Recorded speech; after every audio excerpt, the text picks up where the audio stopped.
வணக்கம். நான் doctor Basumani, doctor Anand, doctor Swathi. நாங்கள் 3 பேரும் இன்றைக்கி வந்து Kaveri institute of digestive sciences, அதாவது ஜீரண சம்பந்தமான அனைத்து நோய்களுக்கும் ஒரு இடத்துல வந்து ஒரு குழுவாக இருந்து எல்லா தீர்வுகளும் கொடுக்கறதுக்காக ஒரு சென்டர் ஆரம்பிச்சிருக்கோம். அதை இன்றைக்கி லான்ச் பண்ணுறதுக்காக நாங்கள் கூடியிருக்கோம். இந்த சிறப்பு நிகழ்ச்சிக்கு வந்து இந்த செய்தியை வந்து வெளியே எடுத்துகிட்டு போகிற பத்திரிகை தோழர்களுக்கு மிக்க நன்றி. உங்களுக்கே தெரியும், கோடை காலம், குளிர்காலம், இந்த மாதிரி காலத்துக்கு தகுந்த மாதிரி வந்து ஜீரண பிரச்சனைகள் வந்து இப்போ தொடர்ந்து அதிகரிச்சுட்டு வருது. அது இல்லாமல் நம்மளுடைய வாழ்க்கை முறைகள், லேக் ஆஃப் ஸ்லீப், இரவில் தூக்கம் இல்லாமல் இருக்கிறது, இரவில் வந்து அதீத நேரத்தில் உணவு உட்கொள்வது, உடல் பருமன், உடற்பயிற்சி இல்லாதது, அதுக்கப்புறம் நம்ம வந்து காரமாக இல்லை மசாலா பொருட்கள் சாப்பிட்றதுனால வரக்கூடிய அசிடிட்டி, இதிலிருந்து ஃபேட்டி லிவர் வந்து நிறையா பிரச்சனைகள் இருக்குது. இது இல்லாமல் நம்ம பரவலாகவே வந்து குடல் மற்றும் பேன்கிரியாஸ், இந்த லிவர், இதிலெல்லாம் புற்றுநோயும் அதிகரிச்சுட்டு வருது. இப்படி வந்து சாதாரண அசிடிட்டி, அஜீரணத்திலிருந்து நம்ம வந்து நம்மளை பயமுறுத்தக்கூடிய கல்லீரல் மற்றும் கேன்சர் நோய்கள் வரைக்கும் எல்லாத்துக்கும் வந்து ஒரு இடத்துல வந்து முறையான கண்டறிதல், முறையான சிகிச்சை, நல்ல தீர்வோடு போகிறதுக்காக தான் அந்த உயர்ந்த நோக்கத்தோடு எல்லோரும் சேர்ந்து செயல்படுற ஒரு சிறப்பான மையமாக இதை வந்து நாங்கள் அமைச்சிருக்கோம். இதுக்கு பத்திரிகை நண்பர்களுக்கு செய்தியை கொண்டு போயிட்டு பொதுமக்களுக்கு சேர்த்து உங்களுடைய அன்பான ஒத்துழைப்பு வேணும்னு கேட்டுக்கிறோம்.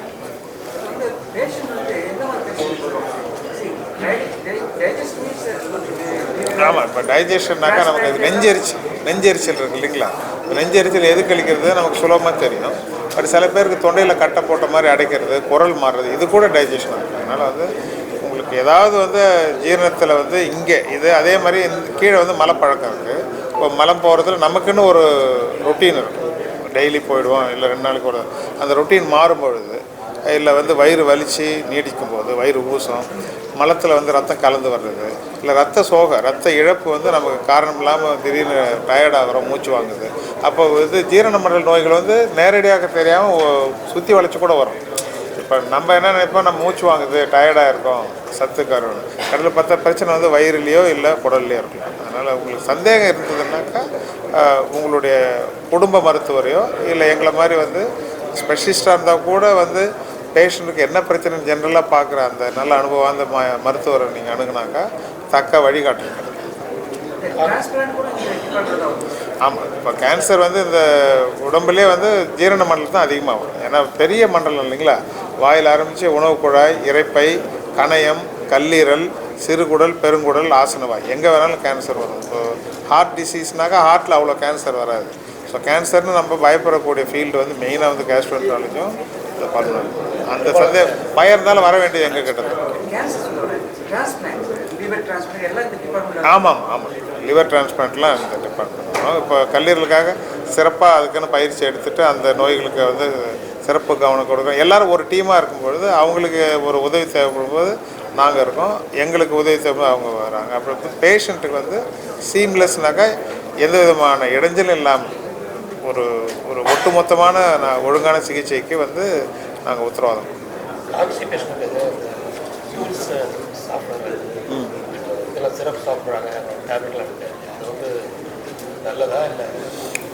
கான்ஸ்டிபேஷன் வந்து 120 பேருக்கு இருக்குது. ஸோ அந்த மலைப்பழக்கன்றது நமக்கு மாறும்பொழுது, மோஷன் ரொம்ப கடினமாக வரும்போதோ இல்லை அதை வெளியேற்றுறதுக்கு நம்ம அதிகம் சிரமம் எடுத்துக்கிட்டு, அப்படி சிரமம் எடுத்தாலும் முழுமையாக வந்து வெளியேறல, புவர் சாட்டிஸ்ஃபேக்ஷன், திருப்தி இல்லாத, இப்படி பல காரணங்களுக்காக பேஷண்ட் வந்து கான்ஸ்டிபேட் வேர்டை யூஸ் பண்ணுவாங்க.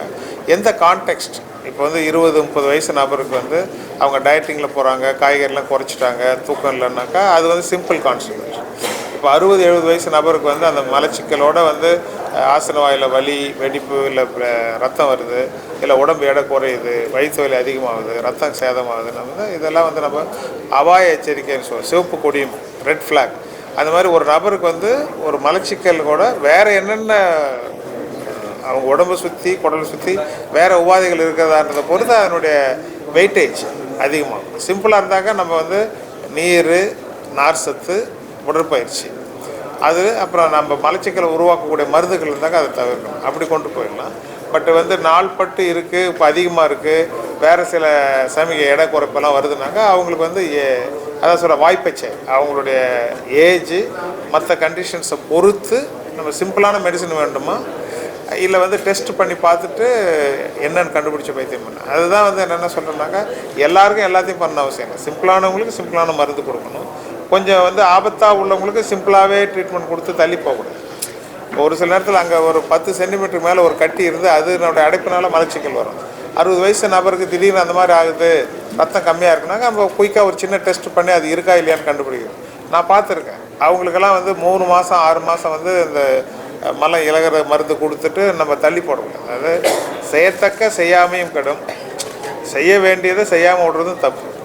அதே மாதிரி தேவையில்லாத சில வடிவேல் சொல்லுவாருங்களா, பாணியெல்லாம் கொடுங்கக்கூடாதுன்னு சொல்லுவார் இல்லையா, தேவையில்லாத. அப்போ தேவையில்லாமல் வர்றவங்களுக்கெல்லாம் எல்லா டெஸ்ட்டும் பண்ணிட்டு இருக்கிறது தப்பு. எங்கேயோ ஒரு இடத்துல வந்து அதுக்கு பேர் தான் வந்து அனுபவம். இவங்களுக்கு இது வேணும், இது போதும், இவங்களுக்கு இதுக்கு மேலே கொஞ்சம் செய்யணும் அப்படின்னு கண்டறிஞ்சு செய்கிறது தான் வந்து எல்லா ஹாஸ்பிட்டலும் இருக்குது. ஆமாம், எல்லாம் எப்படி நாங்கள் வந்து இதை வந்து கொண்டு வரோன்னாக்கா, இது மாதிரி எல்லா டாக்டரும் ஒன்றா கூடி ஒரு பேஷண்ட்டை பற்றி நம்ம வந்து பேசி, இப்போ ஒரு டிபார்ட்மெண்ட்லேருந்து இன்னொரு டிபார்ட்மெண்ட் அனுப்புவாங்க. அப்படி இல்லாமல் நாங்கள் ஒரு இடத்துல கூடி வாரத்துக்கு 2 தடவை இந்த பேஷண்ட்டுக்கெல்லாம் இதெல்லாம் பண்ணிகிட்ருக்குறோம், இது சரியான்ட்டு இந்த ஒப்பீனியன்லாம் ஃப்ரீயாகவும் எத்திக்கலாகவும் மருத்துவத்தில். இப்போ வந்து ஒருத்தவங்க வந்து லேசாக விலகுனா கூட இன்னொருத்தவங்க, இப்போ ஒருத்தவங்களுக்கு எல்லாமே தெரியாது இல்லைங்களா, அதனால் அவங்களுடைய சிறப்பு அறிவை வந்து ஒரு இடத்துல சேர்த்து அந்த பெனிஃபிட்டை பேஷண்ட்டுக்காக எடுத்துகிட்டு போகிற அந்த அப்ரோச் வந்து எங்களுடைய சிறப்பு அம்சமாக சொல்லுங்கள். பெரும்பாலும் இந்த மாதிரி டிசீஸ்லாம் வந்து லைஃப் ஸ்டைல் சேஞ்சஸ்னால வருது. So how to avoid all these things? எதையா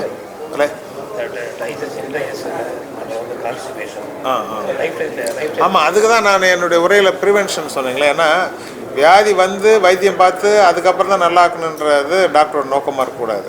வியாதி வராமல் தடுக்கிறதுக்கு அதுக்கு நாங்கள் வந்து இப்போ ப்ரிவென்டிவ் ஹெல்த் செக்அப் நடத்துகிறோம். ஹெல்த் கேம்ப்பு, ஸ்க்ரீனிங் கேம்ப்பு, இந்த மாதிரி மீடியா அண்டு சோஷியல் மீடியா இருக்குது. அதில் வந்து நம்ம எப்படியெல்லாம் வந்து முறையான சாப்பாட்டில் எந்த விதத்தில் வந்து நம்ம ஒரு பரிபூர்ண உணவு. இப்போ வந்து காய்கறின்னு எடுத்துனா 3 வகை காய்கறி இருக்குது.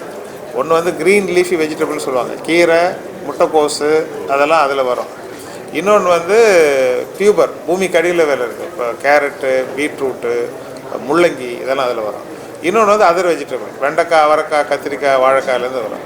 இந்த பிளான்ட் ஃபைபர் தான் நம்ம குடலில் இருக்கிற 100 ட்ரில்லியன் பாக்டீரியாவுக்கு உணவு. நம்ம சாப்பிட்ற மைதாவோ அரிசியோ முட்டையோ இறைச்சியோ வந்து நமக்கு, நம்ம சாப்பிட்ற தாவர உணவில் நம்ம பயன்படுத்தாமல் நம்ம மிச்சம் கொடுக்குறோம் இல்லைங்களா, அதுதான் வந்து பாக்டீரியாவுக்கு. அப்போ வந்து இந்த மாதிரி பரிபூர்ண உணவுனா 300-400 கிராம் காய்கறி டெய்லி வேணும். அந்த 3 குரூப்லேருந்து வேணும். நம்ம என்ன நினைக்கிறோம், கொஞ்சோண்டு காய் போட்டால் போதும் அப்படின்னு நினைக்கிறோம். எந்த அளவுக்கு காய்கறி சாப்பிடணும்னு சொல்லி அந்த உணவு பழக்கத்துலேருந்து ராத்திரியில் அனாவசியமாக கண்ணு முடிக்காதீங்க. மது வந்து அளவுக்கு அதிகமாக அருந்தவே கூடாது. அப்படி தேவைன்னா வந்து ஒரு லிமிட் இருக்குது. உடல் பருமனை மெயின்டைன் பண்ணுறது, உடற்பயிற்சியோட முக்கியத்துவம், இதெல்லாம் கொண்டு போகிறது தான் வந்து மருத்துவர்களோட முக்கிய கடமை. வந்த பிறகு ட்ரீட் பண்ணுறதுன்றது வந்து செகண்ட் தான். So prevention is better than cure.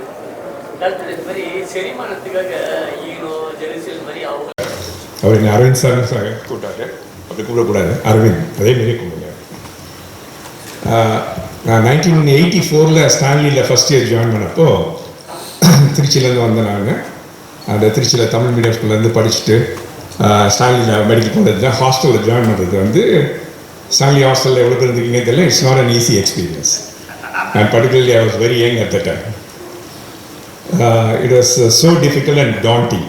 And கேள்விப்பட்டிருப்பீங்க, இப்போ அவ்வளோ தூரம் காமனாக இல்லை, ராகிங்லாம் எவ்வளோ காமன். அப்போது அதில் வந்து அந்த ஃபஸ்ட்டு ஒரு 1 மந்தில் வந்து ஒரு மாதிரி இல்லை மாதிரி நம்ம மெடிசன் பண்ணணுமா வேணாமா, எவ்வளோ நாள் நம்ம தாக்கு பிடிக்க முடிக்கணும் அப்படின்னு அவ்வளோ யோசனையில் இருந்தப்போ, அப்போது ஒரு நாள் நான் பாசுமணியை சந்திக்கணும் இருந்தது. அவரும் அவரோட ஃப்ரெண்டு, எனக்கு நாவலில் அவரோட ரூம்மேட்டாக இருந்தேன். அந்த பிளாக்கில் டாப் ஃப்ளோரில் வந்து கிட்டத்தட்ட ஒரு ராகிங் பார்த்து தான் ஆரம்பித்தோம். பட் ஆனால் வந்து ஹீ ஸ்பெண்ட் நியர்லி 2 hours. சாருக்கு எவ்வளோ ஞாபகம் இருக்குன்னு தெரியல. அதாவது ஹைலி இன்டெலெக்சுவல் கான்வர்சேஷன். சரி, ஹீஸ் ஃபைனல் இயரும் முடிச்சுட்டு ஹவுஸ் சர்ஜனாக இருந்தார். நான் அப்போ தான் நுழையிறேன். But I was not sure whether medicine will suit for me அப்படின்னு சொல்லிட்டு. அப்போ வந்து அவ்வளோ ஒரு intellectual it's not a medicine, is a service, but at the same time constantly stimulating your mind. அந்த மாதிரி ஒரு தாட் ப்ரொவோக்கிங் இன்டெலெக்சுவல் கான்வர்சேஷன் தான் made me to convince, whatever happens, I'm going to survive here, I'm going to become a doctor and so on. Thank you, sir. Thank you for making me stick to the path I chosen at the time. அதுக்கப்புறம் ஸ்டான்லியில் முடிச்சுட்டு சாரும் வந்து post graduation முடிச்சுட்டு he went to UK. I also went to UK, but we have never met in UK. அதுலேருந்து அப்பப்போ வரும் ஒரு நிறைய டிஸ்கஷன்ஸ் அதில் வந்து அவரை பற்றி பேசுவோம் நம்ம. நான் 15 வருஷம் யூகேல முடிச்சுட்டு 2010 இந்தியா வந்துட்டு 2012 வந்து சென்னை காவேரி நம்ம ஆரம்பிச்சப்போ அதுலேருந்து என்னோட dream that I will continue, I will at one point of time I will work with Dr. Basmani sir and the team அப்படின்னு சொல்லிட்டு. So it has taken 13 years, 13 வருஷம் இந்த கனவு நினைவாகிறதுக்கு. Thank you.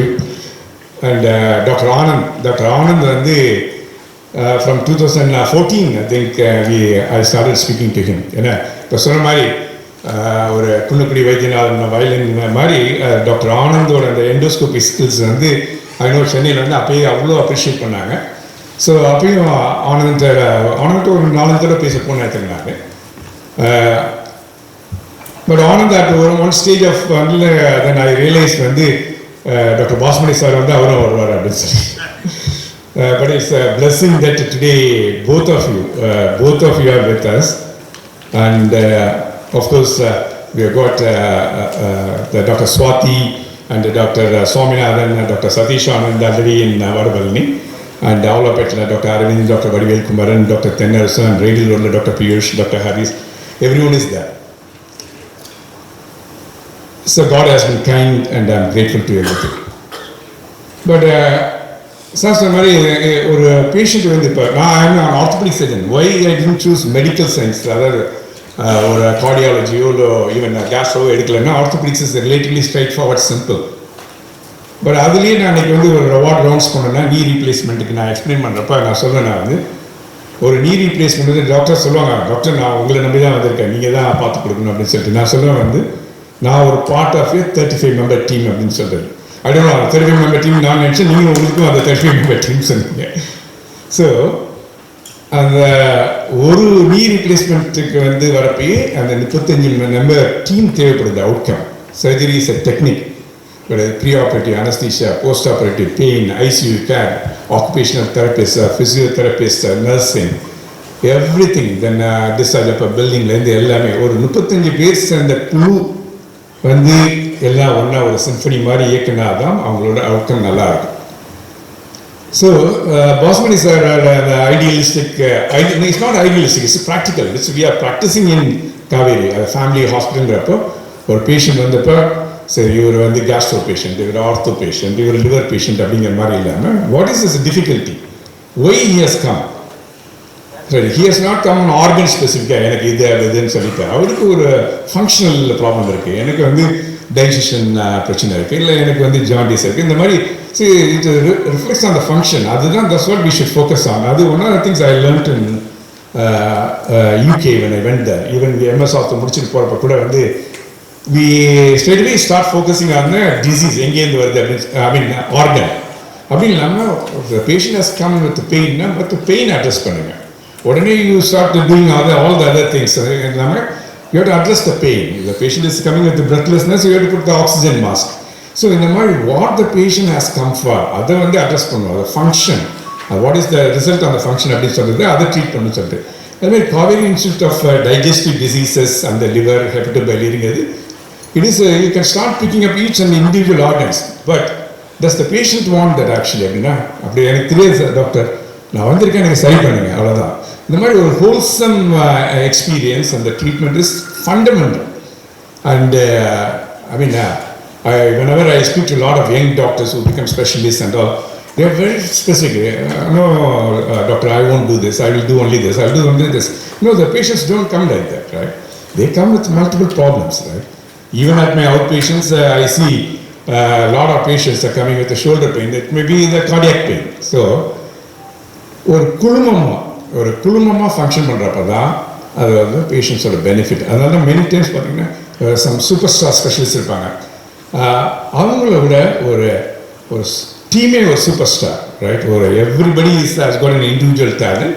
And as a team perform பண்ணுறப்போ அதோட results to the patients வந்து ஒரு family ஃப்ரெண்ட்லியாக அண்ட் பாக்கெட் ஃப்ரெண்ட்லியாக ஒரு டாக்டர் பாஸ்மணி சார் சொன்ன மாதிரி it's very very very important. Kaveri hospital we are still operating, though it's a healthcare industry அப்படின்னு சொன்னால் கூட we are still operating in a segment where we want to provide the best of the facilities. I mean, we all, most of our doctors trained abroad, including Dr. Bosmani sir, நாங்கள் எல்லாம் அப்படி சொல்லிட்டு how at a fraction of the cost. In fact, நேற்று என்னோட out பேஷன்ஸில் பார்த்தேன் நான் வந்து ஒரு பேஷண்ட் வந்து ஒரு 60-year-old lady, she went to Singapore. She had a fracture of the hip. அங்கே சிங்கப்பூர் ஹாஸ்பிட்டலில் வந்து ஹிப் ரீப்ளேஸ்மெண்ட் பண்ணியிருக்காங்க. இப்போ போஸ்ட் அப்போ 1 month கழிச்சு இப்போ எனக்கு ஃபாலோ அப்புக்கு வந்தாங்க. Just out of curiosity asked how much it will cost அப்படின்னு சொல்லிட்டு they paid 60 lakhs for hip replacement. That we do it here in 3.5 lakhs to 4 lakhs. So, I don't want to comment on some x-rays done in Singapore by an orthopedic surgeon. The x-ray, இதெல்லாம் பார்க்குறப்ப our team does a much better job. See, இந்தியாவில் சீப்பாக பண்ணுறதுக்காக affordable காஸ்ட்டில் பண்ணுறதுக்காக doesn't mean that we compromise on the quality. Time and again I have seen patients coming from US or somewhere. அவங்களோட results பார்க்குறப்ப இந்தியாவில் we are doing much better. There's no doubt about that, right? There's no only technical expertise ஆகட்டும், patient outcome ஆகட்டும், and வந்து 1/10 or sometimes even 1/20th of the cost நம்ம பண்ணுறோம். அதுதான் I want all our doctors to be proud of what we are doing, and I want all our friends in the media, any public society to convey to the people. இந்தியாவில் health கேரில் வந்து on its own வந்து we are on par or superior to majority of the developed nations. So in this context, really one of the gratifying moment for me where the Kauvery Institute of Digestive Diseases under the leadership of Dr. Bosmani sir and with all the team, young dynamic team who want to do the best for the patients, it has come to not only is my vision or my reality. Of course, we are just indicated to Dr. Rayapan, at least at some point of time we want to work with Dr. Anand, Dr. Bosmani and everybody together have been selected. So he has made it a reality, and we assure you and also the team here, whether it's operations, clinical, non-clinical, service oriented, everybody will provide the best of the experience to the patient.